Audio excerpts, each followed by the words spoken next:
The children here are grateful for the opportunity given them because they know what the alternative is. And this is the alternative.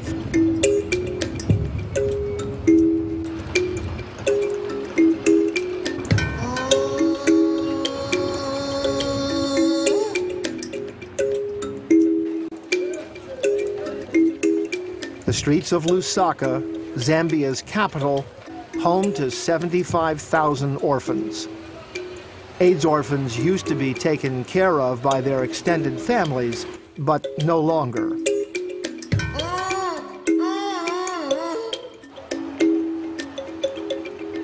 In Zambia, we have very much respect of extended family. We didn't know an orphan before, but because all orphans were taken care of in their uncles, aunties' homes, in their grandparents' homes. But now the economical situation is not able to cope up with this situation. And then because of that, these children find themselves on the streets because there is no bread in their homes. Moses works with social service agencies to identify which orphans will enroll in Children's Town. A child who's on the street is a child who has been exposed to a lot of vices. And this child has developed hate. This child has no passion whatever. This child has no love at all. This child has no respect of even himself or herself. He sees everybody as an enemy. He can't trust anyone. It's an excruciating decision, deciding which ones will benefit from Children's Town. Most are left on the streets. Those who are picked know full well that they are the chosen few.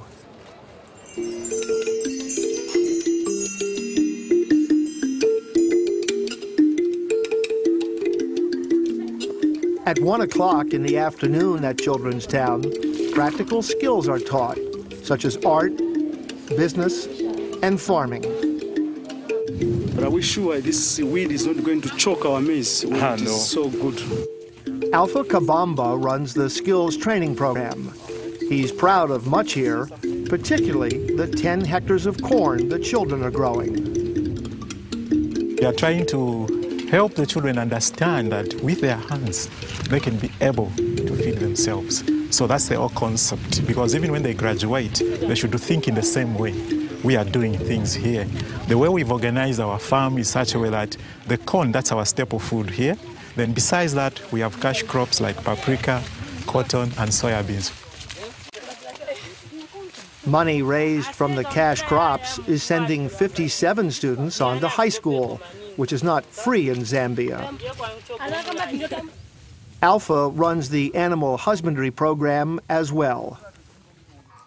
Other than just learning how to take care of the animals, we also use it as a therapy for rehabilitation, because we try to connect a child to what surrounds that child.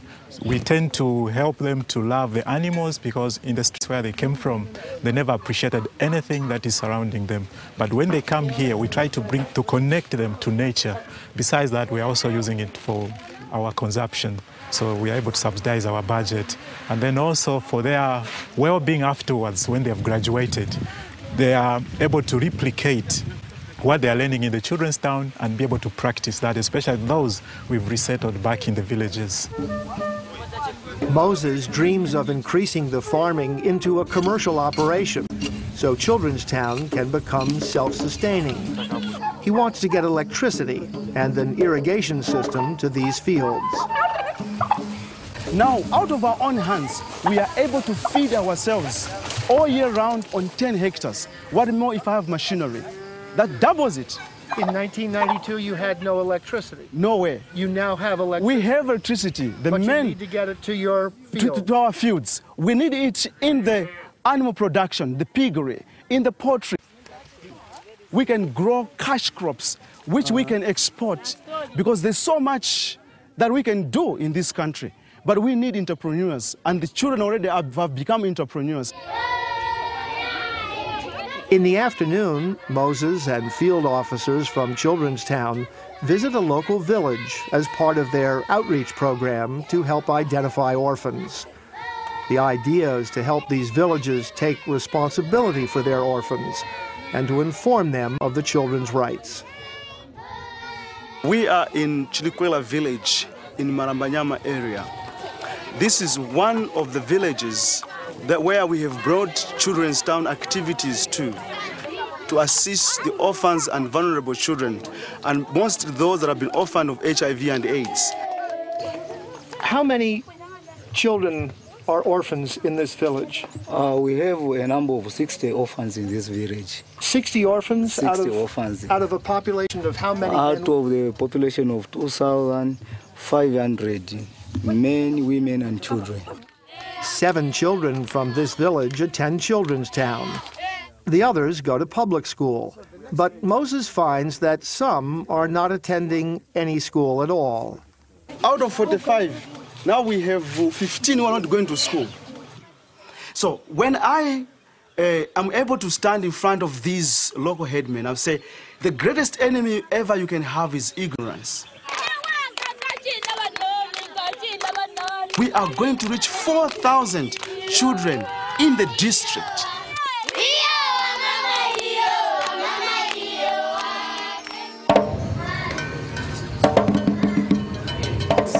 How we look after our rooms, we have new beddings, new mattresses. We've just come back from the holidays, isn't it? Yes. Yes, so the point is...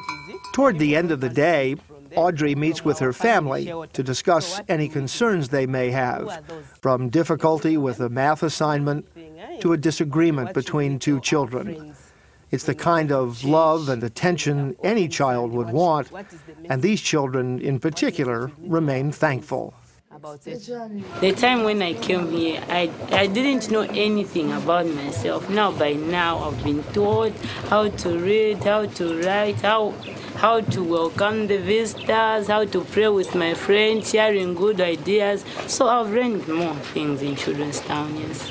This is where we have given education, where they have given everything we were looking for. So we can't forget Children's Town even we graduate. This is our real home. At the end of the day, a soccer game and a song. Here, amidst all the sorrow of a raging AIDS epidemic, in a country with almost 1 million orphans, these children have been given hope, the chance to dream.